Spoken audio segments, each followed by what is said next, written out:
Hello there, and welcome to the Sleepy History Channel.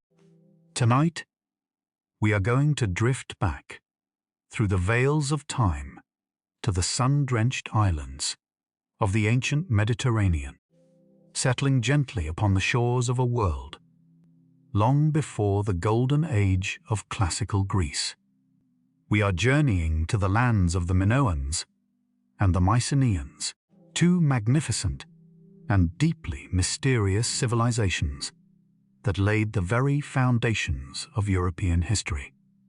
Let your mind wander to the vast, calm expanse of the Aegean Sea, where the water is a deep, hypnotic shade of azure, gently lapping against the rocky coasts of the island of Crete. It is here, around 5,000 years ago, that the Minoans first began to weave their intricate society. Imagine the warm sea breeze, carrying the scent of wild thyme, dried earth, and salt as early farmers and fishermen settled into the peaceful rhythm of island life.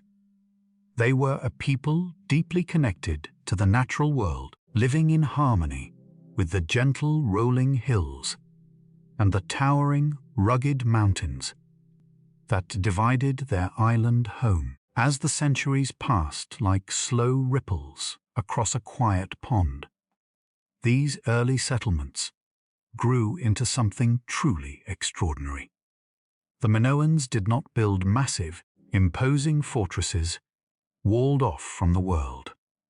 Instead, they built sprawling, open palaces that seemed to grow organically out of the landscape itself.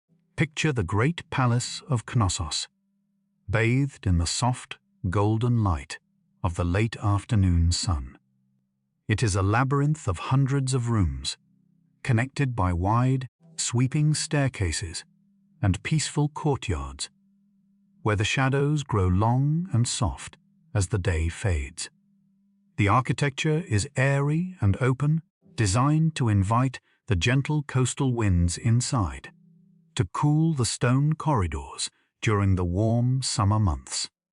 Tall, tapered wooden columns, painted in deep, soothing shades of red and black, support the broad ceilings, creating a rhythmic pattern of light and shadow that feels almost hypnotic. As we walk slowly through these ancient halls, the walls themselves seem to whisper stories of the past. The Minoans were master artists, and they decorated their living spaces with vibrant, beautiful frescoes that capture the joy and fluidity of their daily lives. Look closely at the plastered walls, where pigments made from crushed minerals and earth have been carefully applied. We see scenes of graceful dolphins leaping through silver-crested waves, their sleek bodies perfectly balanced in the eternal stillness of the painted ocean. We see elegant men and women walking through fields of blooming lilies, their faces calm and serene, their eyes large and almond-shaped. The women wear elaborate, flowing dresses with flounced skirts that brush softly against the polished stone floors, their hair adorned with delicate gold ornaments that catch the flickering light of oil lamps. It is a society that seems to celebrate peace and the bountiful gifts of the earth and the sea. In the quiet courtyards, skilled artisans sit in the gentle shade of olive trees, their hands moving with practiced, rhythmic precision. We can hear the soft, repetitive tap of a bronze chisel against soft stone as a carver shapes an intricate seal ring. Next to him, a potter carefully smooths the curved side of a large clay storage jar, known as a pithos. These massive jars, sometimes taller than a grown man, are essential to the life of the palace. They are used to store the golden olive oil, the rich, dark wine, and the golden grains harvested from the fertile valleys below. The slow, circular motion of the potter's wheel is a calming, endless dance, spinning wet clay into beautiful, functional forms. As the sun begins its slow descent toward the horizon, casting a warm, amber glow over the palace courtyard, the sounds of the day begin to soften. A group of musicians gathers near the grand staircase, playing gentle, rhythmic melodies on wooden lyres and double reed flutes. The music floats through the open corridors, blending with the distant, rhythmic shushing of the ocean waves. The people of Knossos move with a quiet, graceful energy, carrying offerings of fruit and honey to the small, intimate shrines tucked away in the darker, cooler corners of the palace. They revere the earth and the creatures that inhabit it, particularly the powerful and majestic bull, which appears everywhere in their art. But tonight, the energy is not one of intense ritual, but of quiet, winding down. The shadows deepen in the long corridors, turning the vibrant reds and blues of the frescoes into soft, muted tones of twilight. The air cools, and the scent of burning beeswax and fragrant pine resin drifts through the labyrinthine halls, wrapping the palace in a comforting, heavy blanket of peace. The Minoans, secure on their island, without the need for thick defensive walls, sleep soundly, lulled by the eternal, rhythmic heartbeat of the Aegean Sea. Let us linger here in this peaceful twilight, watching the stars slowly emerge in the velvet sky above Knossos as the night watchmen light the final oil lamps along the grand staircase, their soft yellow flames flickering gently in the quiet island breeze. As the island slumbers under the vast canopy of the Mediterranean night, we turn our gaze slowly from the palace toward the coast, where the calm, dark waters meet the ancient port of Amnisos. Here, resting gently against the stone piers, lies the heart of Minoan prosperity, their magnificent fleet of merchant ships.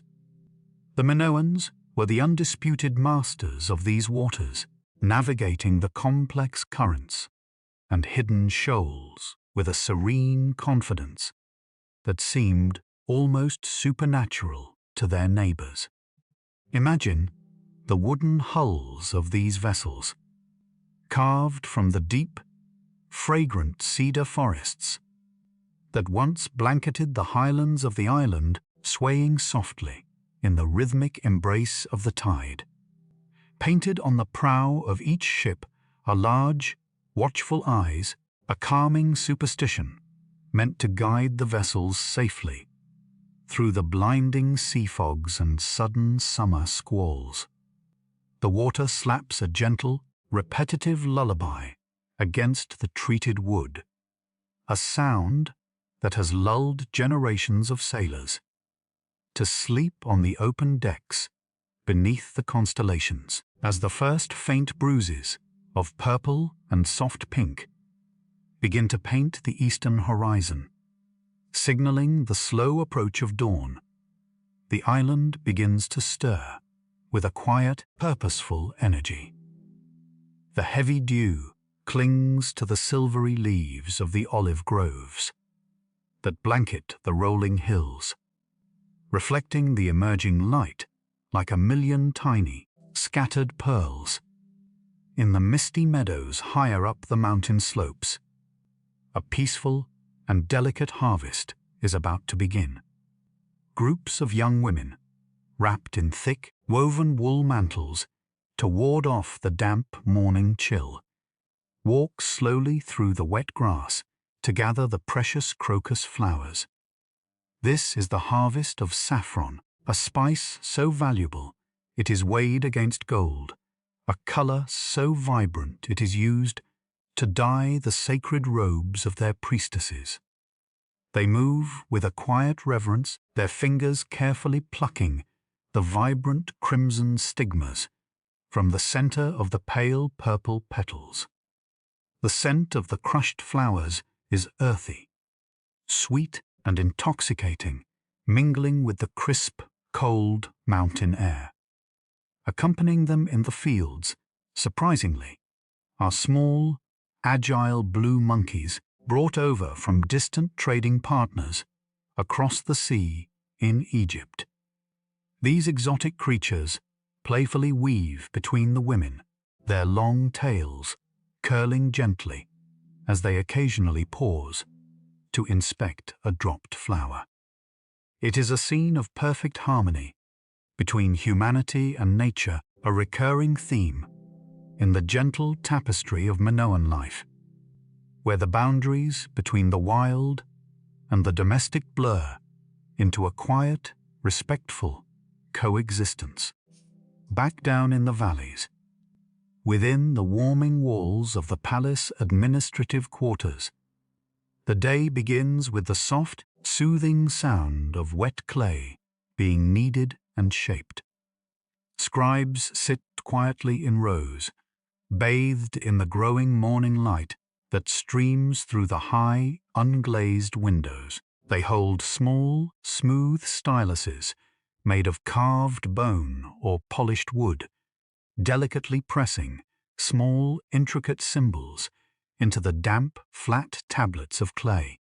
This is Linear A, the elegant and mysterious writing system of the Minoans, a language that remains a deeply held secret to this day, softly resisting the relentless translations of modern time.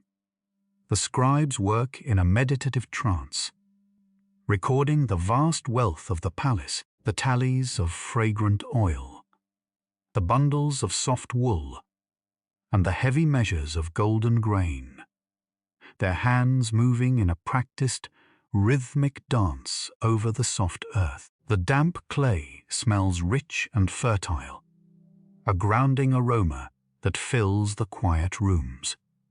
This meticulous record-keeping is the quiet engine of their society, ensuring that the bounty of the land is carefully managed and shared during the long, dry summer months, when the sun bakes the earth dry. As the morning sun finally crests the eastern mountains, flooding the island of Crete in a brilliant, warming gold, the merchant ships in the harbor begin to hoist their heavy, woven square sails, preparing to drift slowly out into the boundless, shimmering expanse of the Aegean Sea, carrying the peaceful spirit of the Minoans to the very edges of the known world, their painted eyes looking ever forward toward the quiet horizon.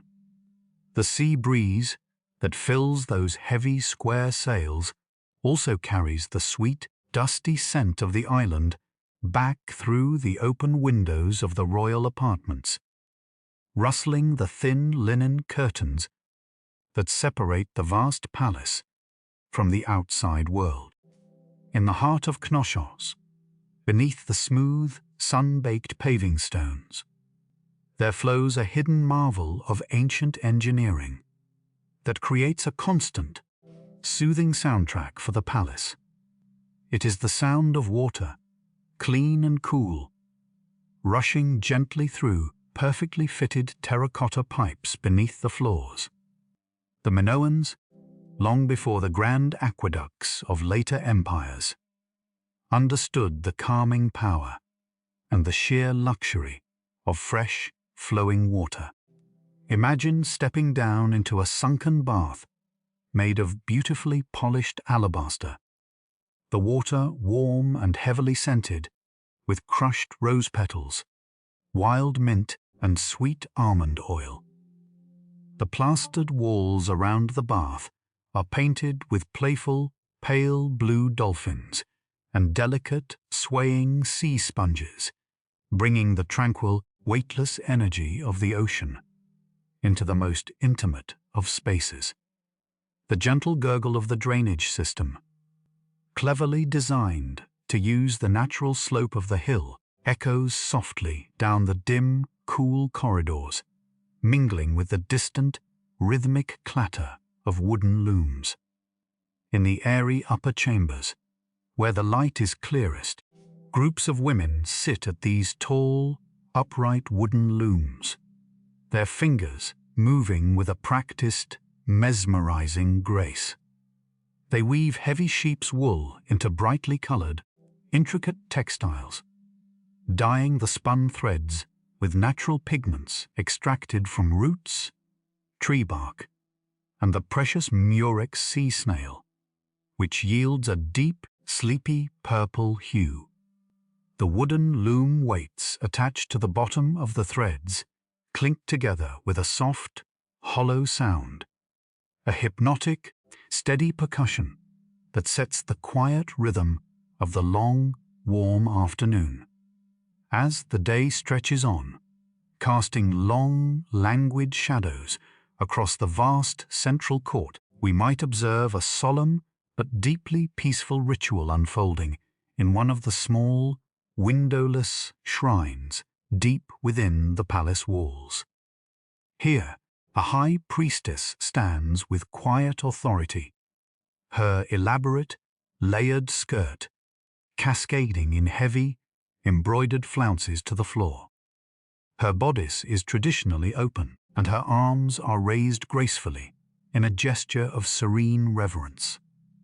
Around her bare wrists and forearms coil small, harmless snakes, ancient symbols of the earth's deep mysteries and its protective, renewing power. She does not fear them. Instead, they move with a slow, fluid, hypnotic grace, their smooth scales catching the faint, flickering light of the sesame oil lamps resting on the stone altars. The air in the shrine is thick with the sweet, heavy smoke of burning frankincense, dried sage, and sweetgrass, a heady scent that lulls the senses and invites a deep, dreamlike meditative state. But this peaceful, open, nature-worshipping society of the Minoans is only half of our journey tonight. If we were to board one of those departing merchant vessels and let the steady, rocking, rhythmic motion of the waves carry us slowly north, across the deep blue, sunlit expanse of the Aegean, the landscape would gradually begin to change. The soft, fertile, rolling hills of Crete would be slowly replaced by the harsh, jagged, unforgiving mountains of the Greek mainland, a rugged and shadowy terrain that bred an entirely different kind of people. These are the Mycenaeans, a society whose heartbeat is not the gentle lap of the ocean waves, but the heavy, rhythmic striking of bronze against stone. As our ship approaches the towering, rocky hill of Mycenae, in the fading, bruised light of dusk, we do not see the open, airy courtyards and unfortified palaces of Knossos. Instead, rising from the earth, like a natural extension of the mountain itself, we are met by massive, imposing walls. These fortifications are built of unhewn limestone boulders, so impossibly huge and heavy that later generations of Greeks would look at them in awe, believing they could only have been placed there by giant, mythical cyclopes. The sheer, crushing weight and permanence of these stones radiate a heavy, grounded silence, a profound and stark contrast to the airy lightness of the island palaces we have just left behind. The air here in the shadow of the mainland feels thicker, heavier, echoing with the distant, muffled, rhythmic thud of a bronze hammer, striking an anvil deep within the fortified citadel, a sound that slowly lulls us into the next era of the ancient world. Passing beneath the crushing, shadowy weight of the great Lion Gate, the air inside the citadel of Mycenae feels instantly cooler and profoundly still. The massive stone relief above the entrance, depicting two powerful, muscular lions, resting their front paws upon a central altar, looms silently over everyone who enters, a heavy, timeless guardian of the mountain fortress. The limestone boulders that make up the walls are impossibly large, fitted together with such astonishing precision that not even a blade of grass can slip between their joints. As we walk slowly up the steep, winding stone ramp that leads toward the highest point of the citadel, the soft, rhythmic scuffing of leather sandals against the worn bedrock echoes with a dull, grounding thud. The sounds of this mainland fortress are vastly different from the gentle island melodies of the Minoans. Here, the wind howls a low, mournful tune as it sweeps down through the craggy mountain passes, rustling the dry, stiff bristles of the scrub brush that clings desperately to the rocky soil. The scent in the air is heavier and earthier, thick with the rich, grounding aroma of burning oak wood, roasted venison, and the sharp, metallic tang of cold bronze. At the very heart of the Mycenaean palace lies the Megaron, a grand, central hall that serves as the beating, fiery heart of their society. Step quietly into this vast, dimly lit room. The floor beneath our feet is made of smooth, painted plaster, decorated with intricate, repeating geometric patterns of red, yellow, and blue that seem to shift and sway in the uneven light. In the very center of the hall, surrounded by 4 massive wooden pillars, ornately carved and painted, is a great circular hearth. A large, comforting fire crackles and pops continuously, casting a warm, flickering, golden-orange glow that dances wildly across the soot-stained walls. Thick, fragrant smoke rises lazily toward a square opening in the roof, carrying the warmth of the fire up into the cold night sky. The heat radiating from the hearth is thick and enveloping, a powerful defense against the biting chill of the mountainous winter. Sitting in the deepest shadows of the room, near the comforting warmth of the fire, is the Wanax, the Mycenaean king. He is wrapped tightly in thick, heavy woolen cloaks dyed deep, rich shades of crimson to keep out the damp cold. His face is deeply weathered and calm, his eyes reflecting the hypnotic, slow dance of the flames as he slowly turns a heavy, intricately crafted gold cup in his rough, calloused hands. The cup gleams softly in the firelight, chased with beautiful, raised scenes of wild bulls being captured in dense forests, a quiet, masterful nod to the untamed nature of his mountainous kingdom. He sits in complete, comfortable silence, simply watching the embers glow, not far from the warmth of the Megaron. Down a narrow, winding corridor, in a quieter, secluded chamber, a tired warrior sits heavily on a low wooden stool, engaged in a slow, rhythmic, and deeply repetitive task. He holds a conical leather helmet resting gently on his knees, carefully polishing the tight rows of curved, white tusks that cover it entirely. This is the famous Boar's tusk helmet of the Mycenaeans, a marvel of ancient craftsmanship, requiring the harvested tusks of dozens of wild boars, cut, shaped and drilled to create just one piece of armor. The soft, repetitive swish of an oiled cloth against the smooth, polished bone fills the quiet room, a lulling, meditative sound that speaks of long hours of preparation and the solemn, quiet weight of duty. Beside him, resting heavily on a thick wooden stand, is a massive suit of bronze armor, known as a panoply. The thick, overlapping tubular plates of bronze gleam softly in the dim, wavering light of a single clay oil lamp. The bronze is heavy and silent, waiting patiently in the dark for a battle that feels very far away on this peaceful, sleepy night. The Mycenaeans were a people who held a deep, profound reverence for their ancestors, a respect that is written quietly into the very earth of their citadel. Just inside the main walls, bathed in the pale, silvery light of the rising moon, lies a sacred, circular burial ground. It is enclosed by a low double ring of upright stone slabs, standing like silent sentinels in the dark.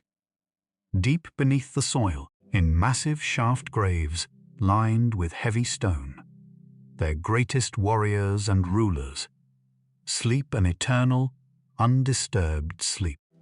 They were laid to rest generations ago, with a breathtaking abundance of golden treasures. Their faces covered by delicate, paper-thin masks of beaten gold. These golden death masks, with their eyes permanently closed, and their features hammered into expressions of eternal, serene rest, catch the absolute darkness of the earth, preserving the memory of the dead in incorruptible, softly glowing metal. The silence of the grave circle is absolute, a heavy, deeply rooted peace that anchors the bustling life of the citadel above it. As the night deepens over the jagged limestone peaks of the Peloponnese, the howling wind outside begins to soften into a gentle, rhythmic sigh, and the great fire in the central hearth burns down to a quiet bed of glowing, ruby-red embers, wrapping the entire towering fortress in a thick, heavy blanket of dreamless sleep. When the pale, silvery dawn finally breaks over the jagged peaks of the Peloponnese, it reveals a landscape starkly different from the soft valleys of Crete. The morning light spills slowly down the terraced hillsides, illuminating the vast geometric patchwork of the Mycenaean agricultural estates. Here, the soil is thin and rocky, demanding a quiet, stubborn resilience from the farmers who tend it. We can see them now, moving slowly through the misty olive groves, their breaths forming small, fleeting clouds in the crisp, cold mountain air. They guide heavy wooden plows pulled by slow, rhythmic, lumbering oxen, carving deep, straight furrows into the stubborn earth. The sound of the wooden yoke groaning softly against the beasts' thick necks, combined with the heavy, rhythmic thud of their hooves, creates a deep, grounding percussion that echoes softly across the valley floor. The Mycenaeans are deeply tied to this demanding land, relying heavily on the cultivation of hard wheat and barley, grains that can survive the punishing, dry heat of the mainland summer. High on the slopes above the fields, shepherds, wrapped in thick, undyed woolen cloaks, stand perfectly still. Leaning heavily on long wooden staffs, they watch over vast, moving seas of grazing sheep. The soft, distant tinkling of bronze bells hung around the animals' necks, floating down the mountainside like a gentle, wind-blown melody.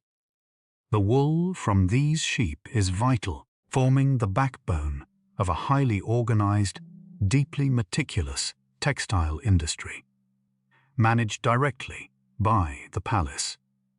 Down in the sprawling lower town, spread out comfortably beneath the shadow of the great citadel walls, the rhythm of daily life begins to hum.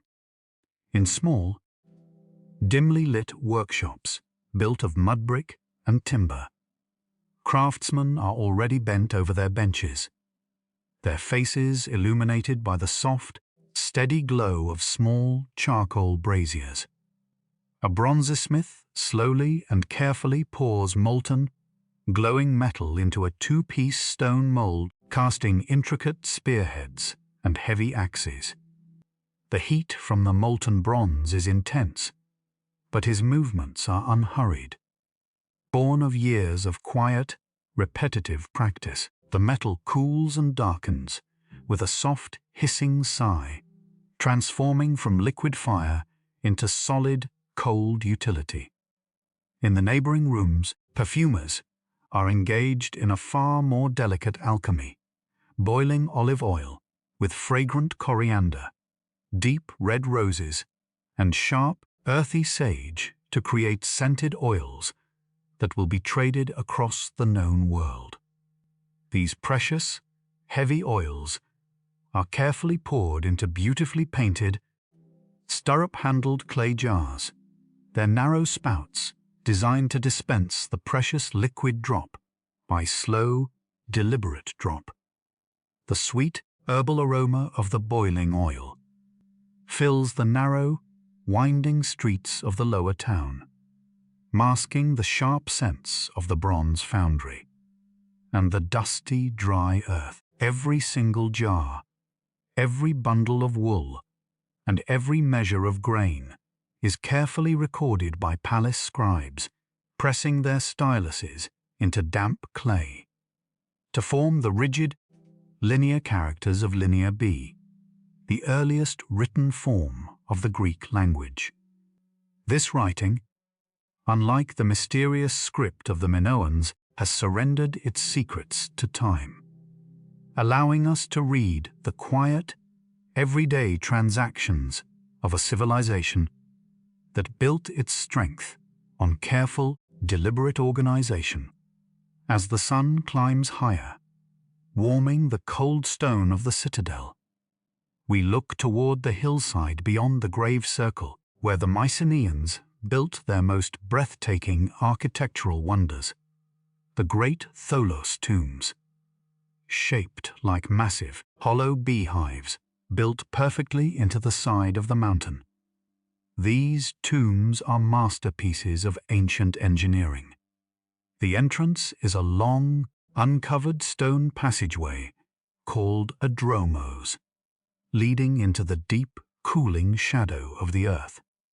The massive stone lintel above the doorway weighs over 100 tons, a testament to the quiet, determined strength of the builders who moved it into place without modern machinery. Stepping inside the vast, domed chamber, the acoustics change instantly, the air feeling heavy, still, and perfectly soundless.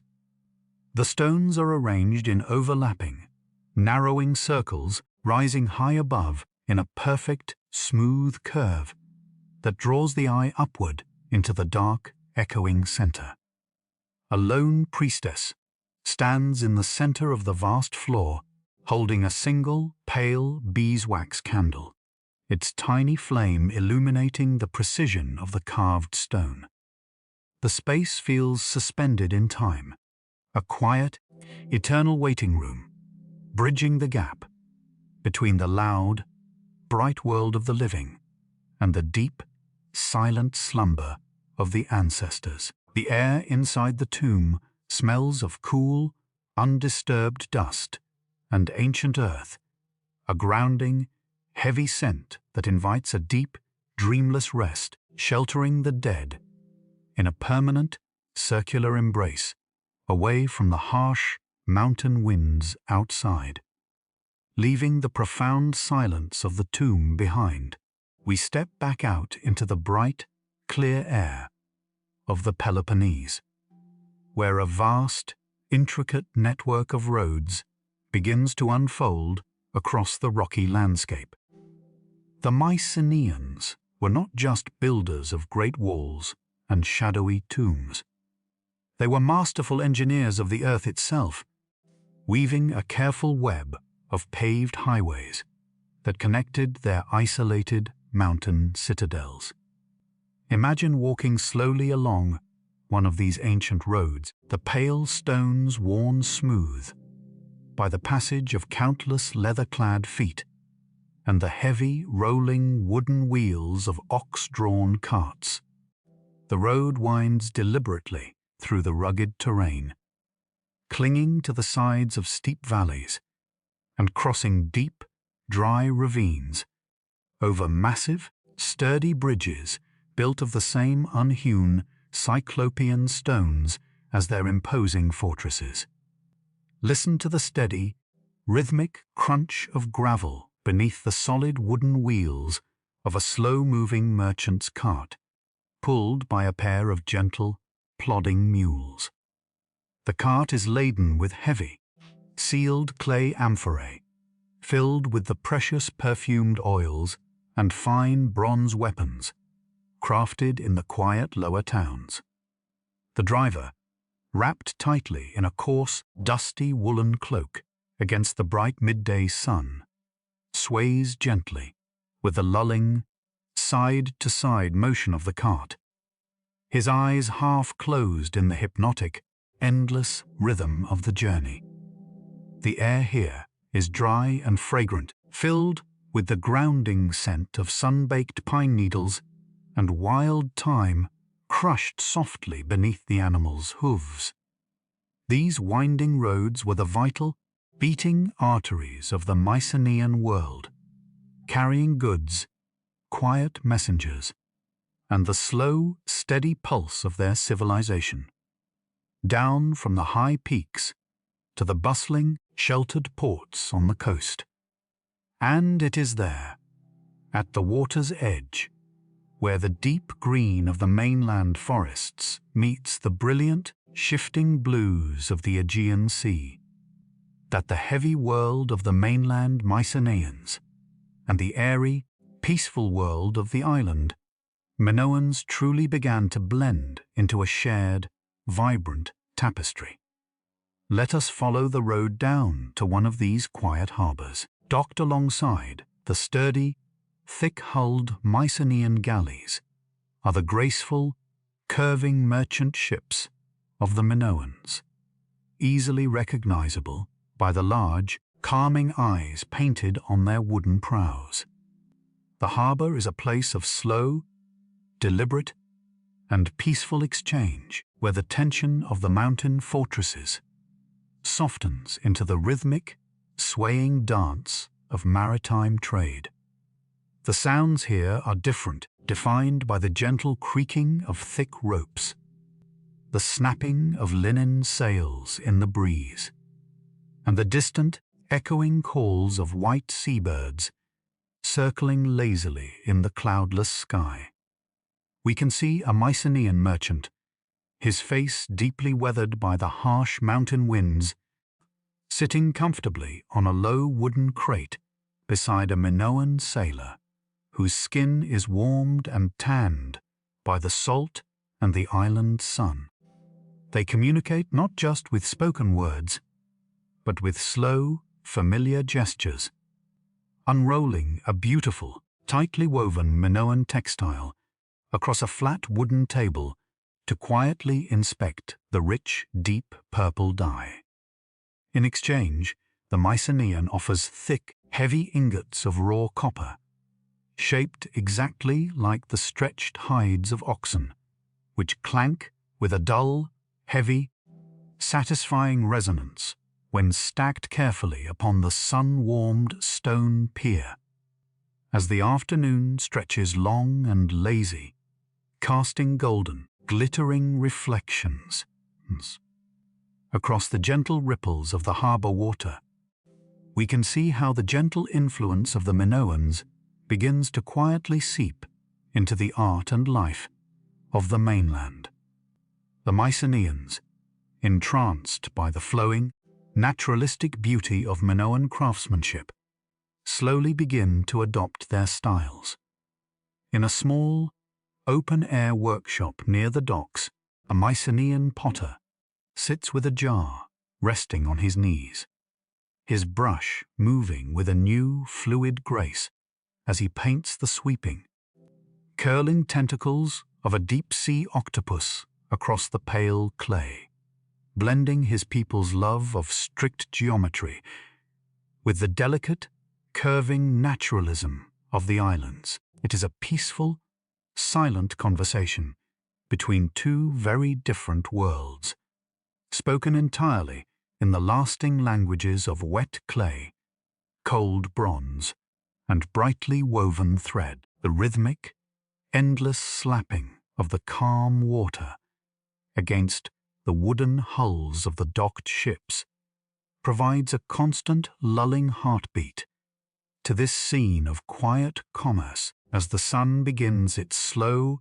inevitable descent toward the western horizon, promising another deeply peaceful night under the watchful, ancient stars. As the golden light of the afternoon slowly fades into a deep, velvety indigo across the harbor, the focus of daily life begins to turn inward, drawn toward the comforting warmth of the hearth fires that now dot the hillsides and coastal settlements.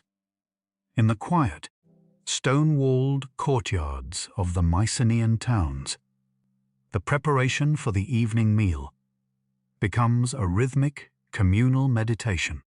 Let us wander into one of these peaceful domestic spaces, where the air is thick with the earthy, sweet aroma of baking flatbreads and roasting herbs. In the corner of the courtyard, bathed in the soft, fading twilight, two women are engaged in the ancient, deeply rhythmic task of grinding grain. They kneel before a heavy, curved saddle quern made of rough volcanic stone, using a smaller, smooth hand stone to rhythmically crush the hard barley kernels into a coarse, pale flour.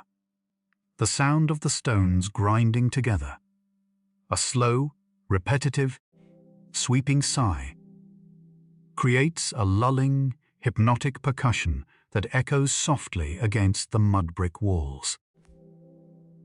It is a sound that has accompanied the twilight hours for countless generations, a grounding heartbeat of domestic survival that signals the end of the day's hard labor.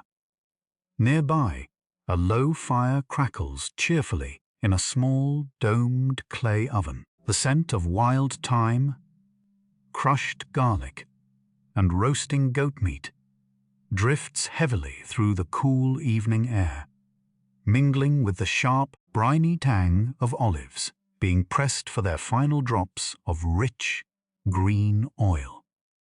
The food of these ancient people is simple, but profoundly nourishing, tied directly to the rocky soil and the vast, generous sea that surrounds them.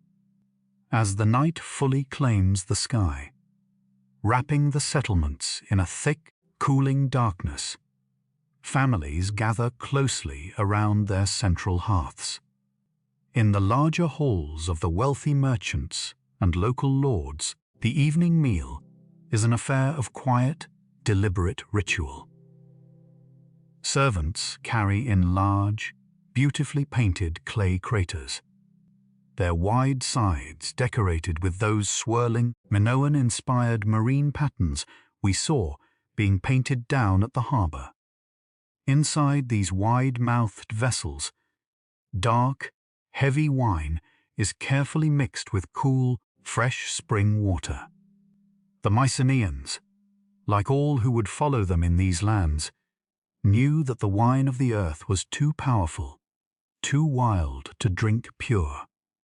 The slow, careful pouring of the water into the deep red wine produces a gentle, splashing melody, a soothing sound of hospitality and relaxation that fills the silent room. The diluted wine is then ladled into small, elegant, long-stemmed clay goblets known as kylikes, their smooth, thin walls warming gently against the palms of those who hold them.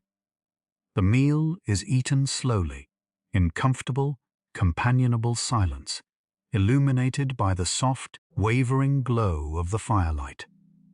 There are woven baskets piled high with warm, crusty bread, small clay bowls filled with sweet, sticky honey, dried figs, and sharp, crumbly white cheeses, made from the milk of the mountain sheep.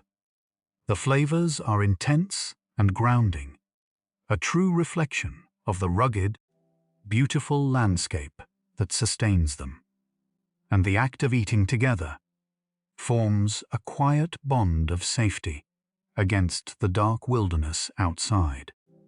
When the meal is finally finished and the wooden platters are cleared away, a deep, comfortable heaviness settles over the room. The crackle of the hearth fire softens to a gentle hiss as the thick oak logs break down into glowing ruby-red embers, radiating a steady, comforting heat. From the shadowy corner of the hall, a soothing, melodic sound begins to rise. A blind bard, an honored guest, whose mind holds the vast, invisible library of their ancestors' deeds, sits with a beautifully crafted wooden lyre resting against his chest. His weathered, gentle fingers begin to slowly pluck the tightly stretched gut strings, drawing out a resonant, mournful, and profoundly beautiful tune. The music is simple, repetitive, and deeply entrancing, creating a woven tapestry of sound that wraps around the listeners like a warm, heavy woolen cloak. He begins to sing, his voice a low, gravelly, rhythmic chant, recounting the ancient tales of gods who walk the earth and heroes who sail across the wine-dark sea. It is the very beginning of the great oral tradition that will one day become the foundational myths of the Western world. But tonight, it is simply a beautiful bedtime story for a tired, peaceful people. The listeners lean back against the plastered walls, their eyes growing heavy and unfocused, lulled into a deep, dreamless state of peace by the warmth of the fire, the richness of the wine, and the eternal, swaying rhythm of the bard's ancient song. As the last resonant note of the lyre fades into the heavy timber rafters, a profound and absolute stillness descends upon the grand hall, wrapping the sleeping figures in a thick cocoon of safety and warmth. The fire in the great circular hearth breathes a final, soft sigh, its glowing embers settling deep into the soft white ash. Outside the massive cyclopean walls, the deep ancient oak forests of the Peloponnese stand like silent, towering sentinels beneath a canopy of brilliant, icy stars. The world of the Mycenaeans rests, gathering its quiet strength in the dark, heavy embrace of the mountain night. When the sky finally begins to lighten, painting the jagged eastern peaks in soft shades of lavender and bruised peach, the fortress slowly begins to stir once more. But today, our journey takes us away from the grand halls and down into the specialized, rhythmic heart of the palace workshops, where the true mechanical mastery of the Bronze Age is quietly forged. Follow the comforting, woody scent of steaming timber into a long, low-roofed stone building, nestled just inside the protective embrace of the lower walls. Here, in the dim, golden light of the early morning, the master chariot builders are already at work.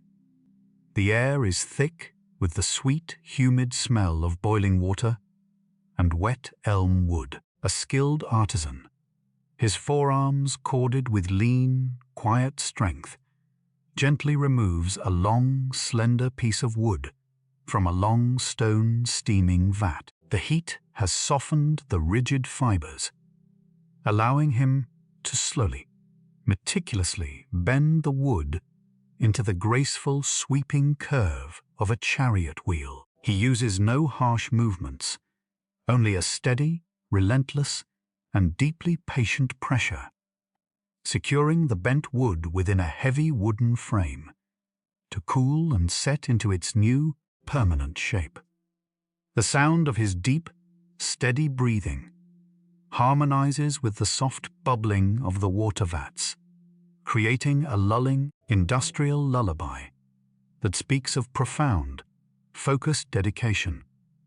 Across the room, another craftsman is carefully binding the joints of a finished wooden frame using long, thin strips of raw ox hide. The hide has been soaked in warm olive oil and animal fat, making it supple and fragrant. He pulls the leather tight with a quiet, rhythmic grunt, wrapping it endlessly around the pale wood. As the leather dries in the cool mountain air, it will shrink and harden, binding the chariot together with a grip stronger than bronze. A quiet triumph of ancient engineering. Just outside the workshop, in a sheltered, sun-warmed courtyard, the magnificent beasts that will pull these chariots are being prepared for the day. These are not the massive war horses of later eras, but small, sturdy, and deeply intelligent animals, perfectly adapted to the rocky, uneven terrain of the Greek mainland. A young groom, wearing a simple, undyed woolen tunic, stands beside a beautiful, dappled grey mare, softly murmuring rhythmic, calming words in the ancient Mycenaean tongue. He uses a brush made of stiff, bound boar bristles to slowly sweep the dust from her coat, the repetitive, swishing sound echoing gently against the stone walls. The horse leans into the pressure of the brush, her eyes half closed in complete, trusting relaxation, her long tail swishing lazily at the morning flies. It is a moment of pure, unspoken connection between human and animal. A gentle anchor of empathy in a society often defined by its imposing fortresses. Walking back up toward the royal apartments, the walls themselves seem to echo the deep reverence these people hold for the wild, untamed world around them. Unlike the Minoan frescoes, which celebrated the playful dance of dolphins and the serene blooming of lilies, the plastered walls of the Mycenaean corridors tell stories of survival and conquest. We stop to admire a stunning, vibrant fresco depicting a grand boar hunt. The painted hounds are frozen mid-leap, their slender bodies stretched in a beautiful, silent ballet of motion, while the hunters stand poised with their long, bronze-tipped spears. Yet, because it is trapped forever in the smooth, cool plaster, the violent action is rendered completely silent, a quiet, colorful ghost of the wild forests, brought inside to decorate the peaceful, echoing halls of the palace. The rich ochres, deep Egyptian blues, and stark, bone-white pigments create a mesmerizing pattern that draws the eye endlessly along the corridor, guiding us deeper into the heart of the administration. Here, in a small, windowless archive room, lit only by a single steady flame. A scribe is finalizing the records of the morning's work. He holds a tiny, exquisite masterpiece of ancient art, a gemstone seal ring carved from deep red carnelian. The stone is incredibly hard, yet it has been engraved with astonishing, microscopic precision, depicting a tiny, perfect scene of a lion resting beneath a palm tree. The scribe folds a piece of damp, fragrant clay over the thick woolen cord that secures a wooden chest of chariot fittings. With a slow, deliberate press of his thumb, he sinks the carved gemstone into the soft earth.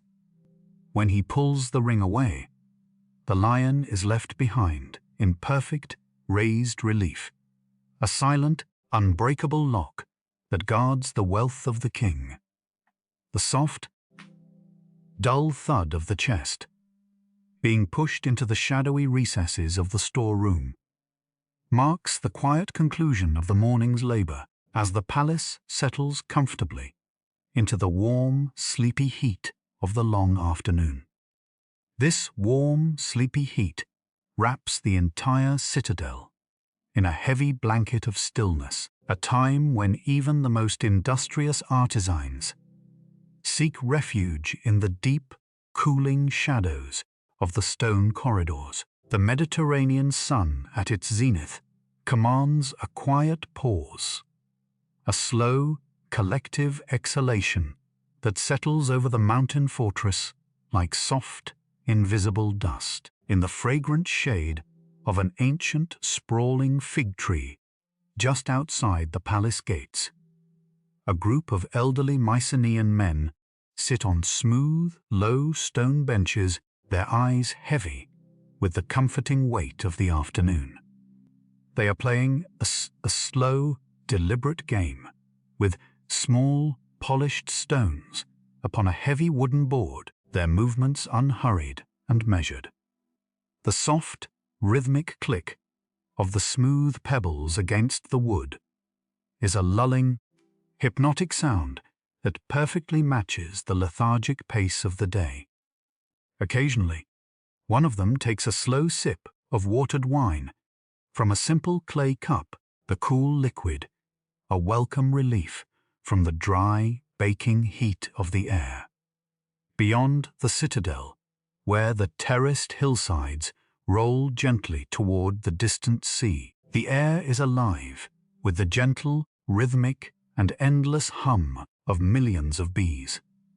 The Mycenaeans, much like the Minoans before them, hold a deep, sacred reverence for these tiny, industrious creatures, viewing their golden honey not just as a sweetener, but as a divine substance, a pure, liquid embodiment of the sun's warm energy.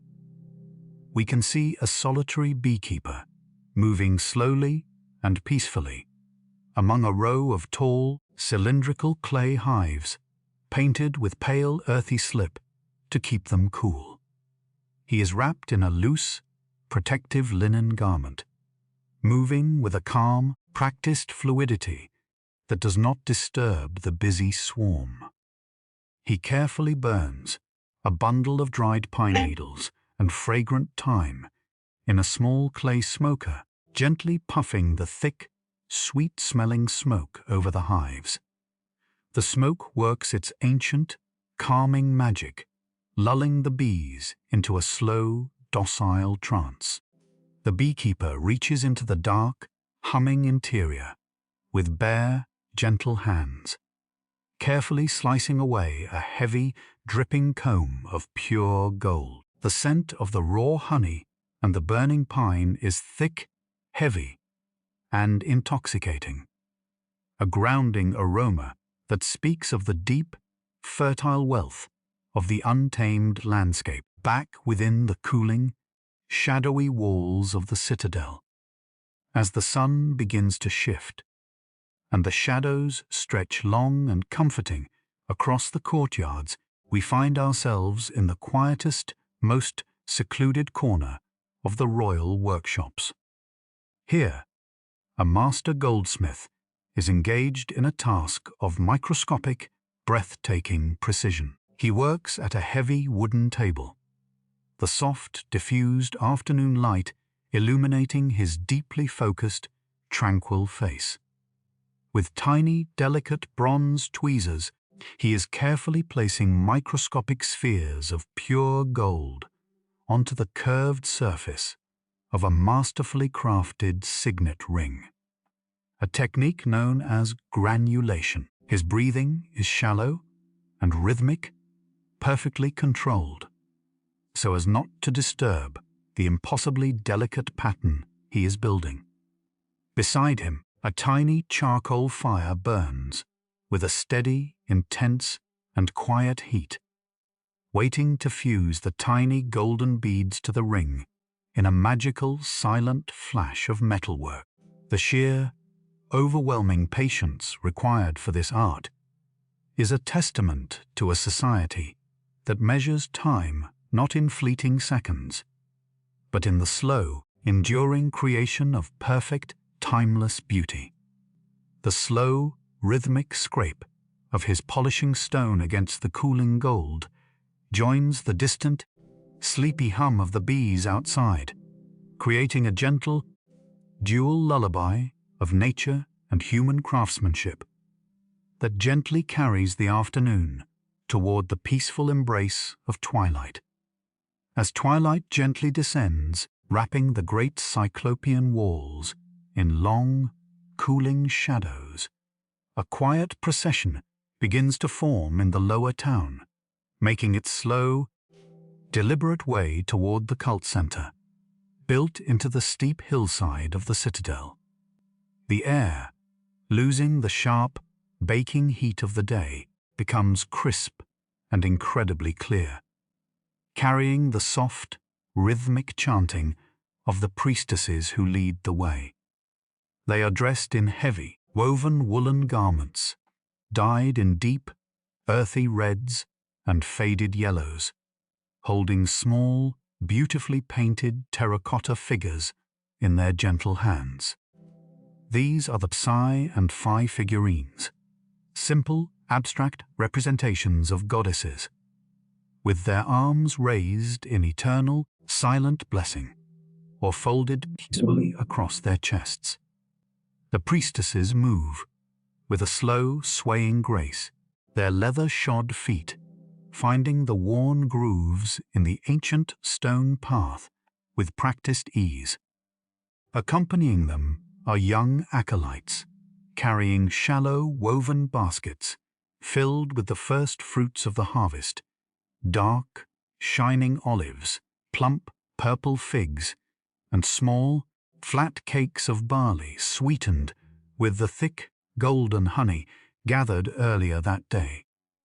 They enter the sanctuary, a small, intimate complex of terraced rooms built tightly against the bedrock, where the atmosphere is incredibly thick and heavy with reverence.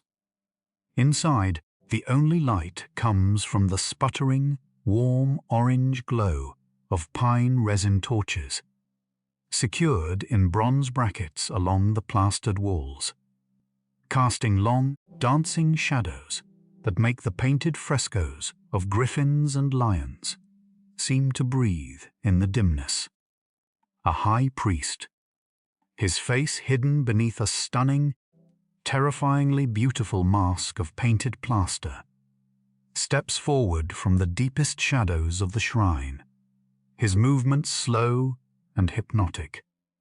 He accepts the terracotta idols, placing them gently upon a low, stepped altar, covered in a fine layer of white ash from countless previous fires.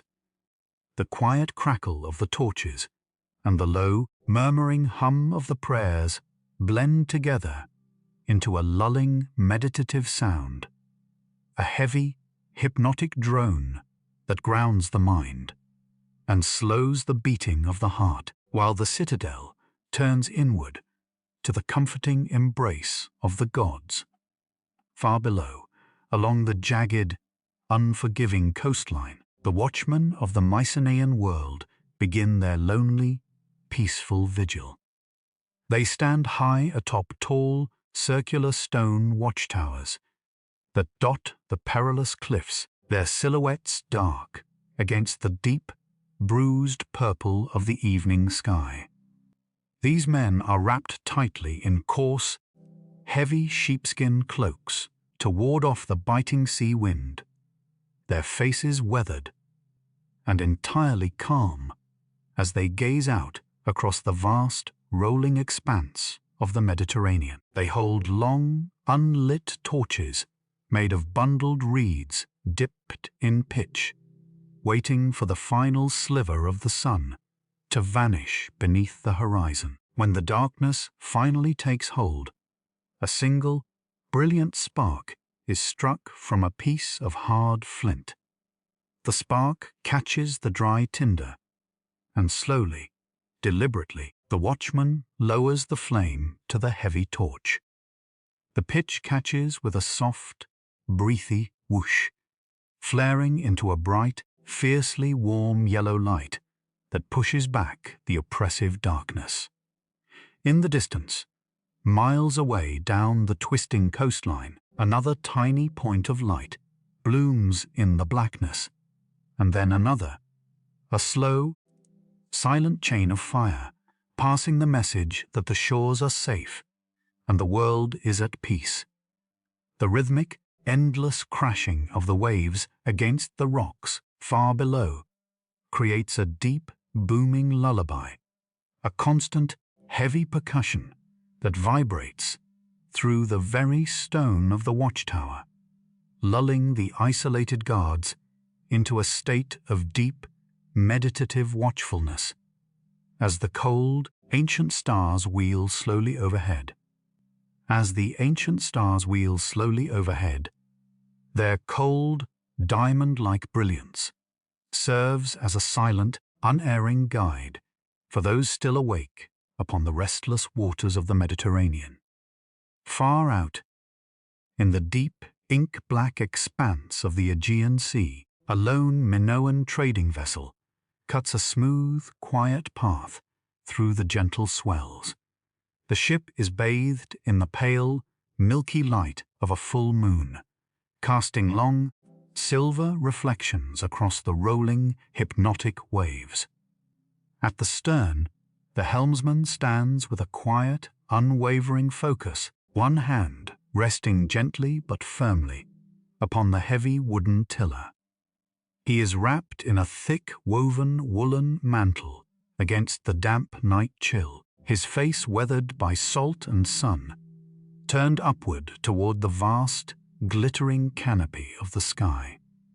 He reads the constellations not as distant, unfathomable mysteries, but as familiar, trusted friends, navigating the boundless ocean with a serene confidence passed down through countless generations of island mariners. The only sounds in this vast, watery darkness are the soft, rhythmic creaking of the cedar hull, the wind whispering gently through the heavy linen sail, and the endless lulling rush of water parting slowly at the painted prow.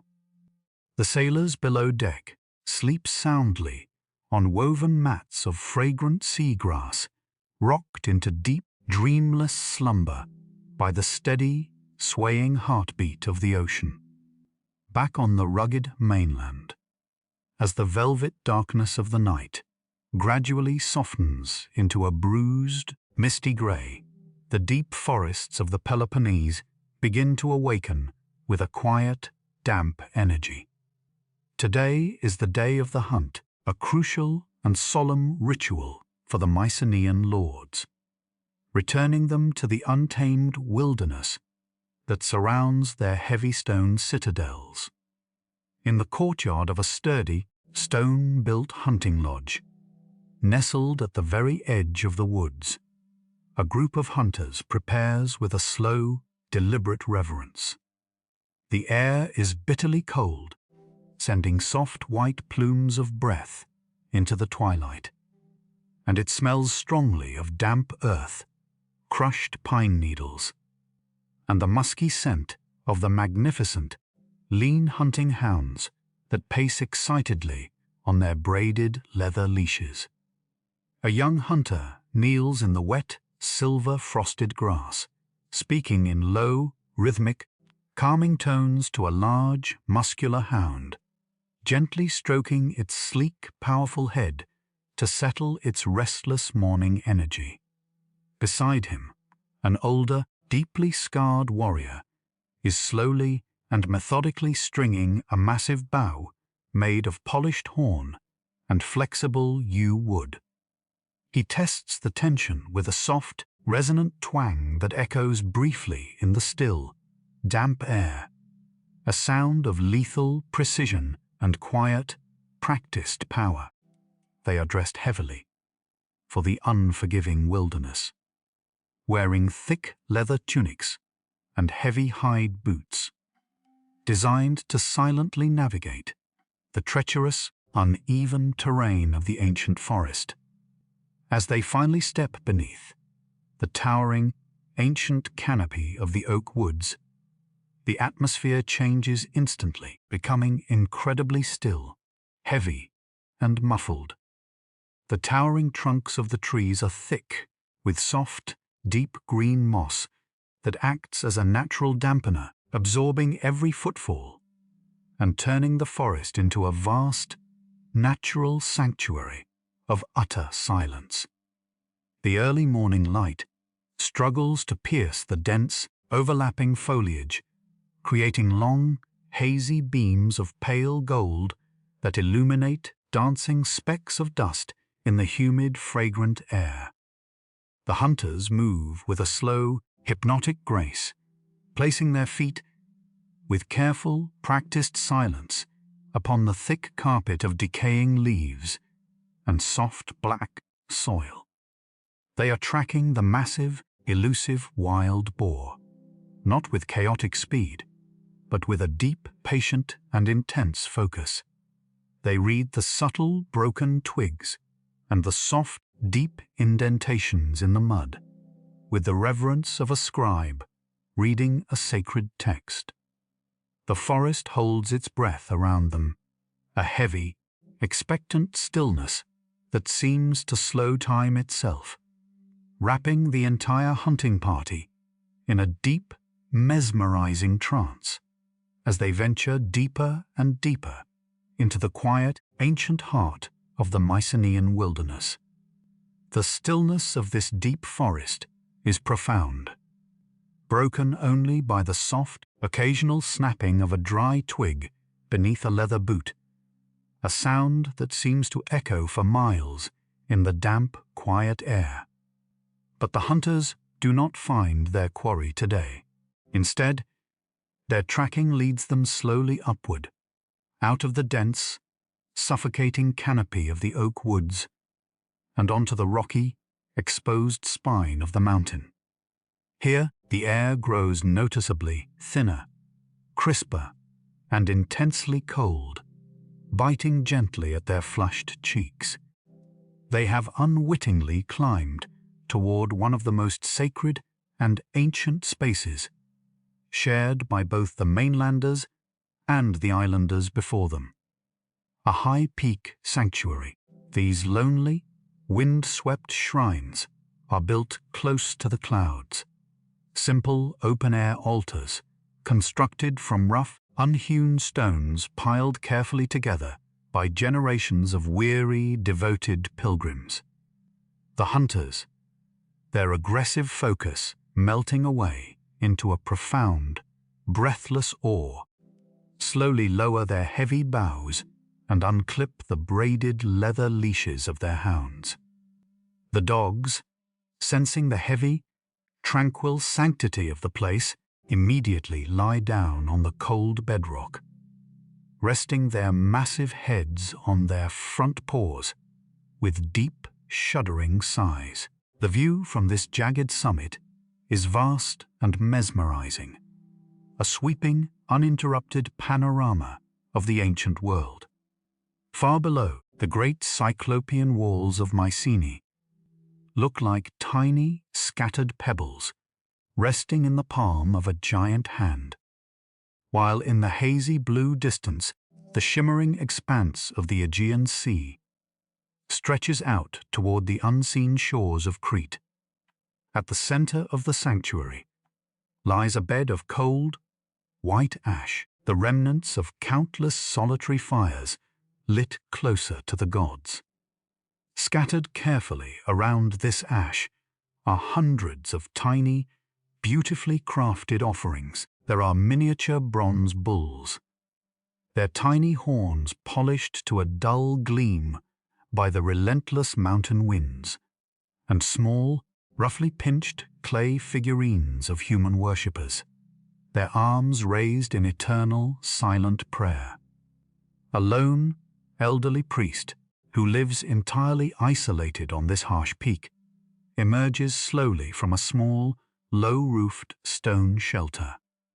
He wears a simple, undyed woolen cloak that blends perfectly with the grey rocks around him, his face lined with decades of sun and biting wind. He does not speak, for words feel too heavy for this high, thin air. Instead, he steps forward and offers the hunters a small, chipped clay bowl filled with fresh, icy water drawn from a hidden mountain spring. The water is incredibly cold and tastes sharply of minerals and pure, untouched earth. The lead hunter takes it with calloused hands, drinking slowly, passing the bowl in complete, reverent silence. They feel the chilling water wash away the heavy exhaustion of the long climb. As the afternoon sun begins its slow, golden descent, painting the underside of the high clouds in brilliant streaks of magenta and bruised orange, the priest carefully strikes a flint. He lights a small bundle of dried mountain herbs on the rough stone altar. The smoke rises in a thin, perfectly straight, unwavering column into the still evening air, a quiet, fragrant thread connecting the heavy, grounded world of the Mycenaeans below to the vast, peaceful, and unknowable heavens above, wrapping the weary hunters in a profound, meditative stillness before their long, slow journey back down the mountain. The descent from the sacred peak is a quiet, rhythmic journey, the hunters stepping carefully along the narrow, winding paths that have been worn smooth by centuries of silent pilgrimages. The fading light of the sunset casts long, deep, purple shadows across the rugged limestone, turning the jagged rocks into soft, sleeping giants. As they descend below the tree line, the comforting, muffled silence of the ancient oak forest welcomes them back, the air growing warmer and thicker with the earthy scents of damp soil, decaying leaves, and the sharp, clean fragrance of wild juniper. The hunting hounds walk close to their master's heels, their earlier excitement entirely replaced by a gentle, lulling fatigue, their heads hanging low as they follow the familiar scent of home. By the time they finally reach the sturdy stone hunting lodge at the edge of the woods, the night has fully claimed the sky, and the stars are burning with a fierce, frosty clarity above the forest canopy. Inside the lodge, a large hearth fire is already roaring, its warm, golden orange light spilling out into the dark, cobblestone courtyard. The hunters unlace their heavy hide boots and shed their thick leather tunics, their movements slow and heavy with the deeply satisfying exhaustion of a long, peaceful day in the wild. They gather closely around the crackling fire, the intense heat seeping into their tired bones, relaxing their tight muscles and drawing them into a deep, comfortable lethargy. A quiet servant brings them large, shallow clay bowls, filled with a thick, steaming stew of roasted root vegetables, barley, and savory bone broth, heavily seasoned with wild thyme and crushed coriander. The simple, grounding meal is eaten in almost complete silence, the only sounds being the soft scrape of wooden spoons against clay and the rhythmic, snapping pop of the burning oak logs. As their bellies fill and the warmth of the fire completely envelops them, their eyelids grow impossibly heavy. The older, deeply scarred warrior leans his head back against the rough timber wall, his eyes closing completely. His deep, rhythmic breathing soon blends with the soft, sleeping whimpers of the hounds curled tightly together on the woven wool rugs at his feet, wrapping the room in a profound domestic peace. But as the mainland hunters surrender to their deep, dreamless slumber, our journey drifts gently outward, carried on the cool, whispering night wind across the darkened sea, returning once more to the peaceful, airy island of Crete, where the legacy of this Bronze Age world first blossomed. Here, the ruins of the older Minoan palaces sleep peacefully beneath the brilliant silver light of a full moon. Though their great fleets no longer dominate the waves, and their mysterious, unbroken language has faded into the quiet whispers of the earth, their gentle spirit remains beautifully alive in the very stones of the island. The wind blowing through the broken, tapered red columns of Knossos does not sound mournful, but deeply peaceful, a soft, endless sigh that gently rustles the silvery leaves of the ancient olive trees, now growing wild in the forgotten courtyards. It is a comforting reminder that civilizations, like the people who build them, have their vibrant, waking days and their long, quiet nights of rest. We can imagine the translucent, glowing spirits of the ancient Minoan artisans, their faces serene and completely untroubled by time, still moving with fluid, graceful steps through the moonlit corridors. They are peaceful, ethereal figures, their hands forever shaping the wet clay and painting the joyful, leaping dolphins on the plaster walls, existing in perfect harmony with the ruins. The rhythm of their ancient island life, the slow, circular spin of the potter's wheel, the gentle clatter of the wooden looms, and the lulling, endless heartbeat of the Aegean waves, continues to echo softly through time, a deeply relaxing, eternal lullaby that bridges the centuries and invites the mind to finally let go of the waking world. As this eternal lullaby drifts across the shimmering waters, it touches the rugged shores of the mainland, weaving slowly through the thick, cyclopean walls of Mycenae, and settling softly upon the resting forms of the hunters, the scribes, and the kings.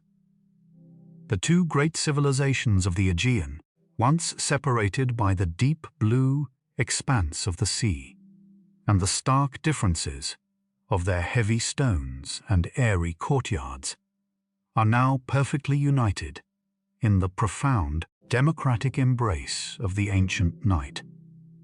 The grand, sprawling palaces of Knossos and the towering, unyielding fortresses of the Peloponnese are equally bathed in the same cool, pale moonlight, their complex histories slowly dissolving into the quiet, breathing rhythms of the earth.